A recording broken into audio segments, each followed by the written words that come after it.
Число сознания 5. Кто родился 5, 14 и 23 числа? Люди свободы.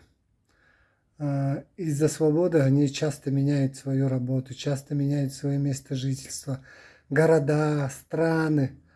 Они ищут свободу. Свободу. Почему? Потому что у них тонкая сердечная чакра, хрустальное сердце, и им кажется, что каждый их может обидеть. И вот тем самым они хотят сохранить свое тело, сберечь себя.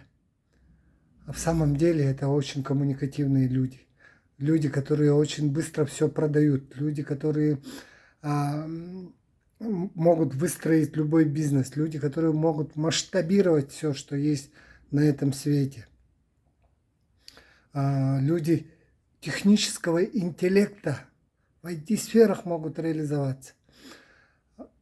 Их устами говорит Творец, Бог говорит. Хотя они много болтливы, и среди вот этих вот потока слов можно услышать послание от Бога. Поэтому внимательно их слушайте.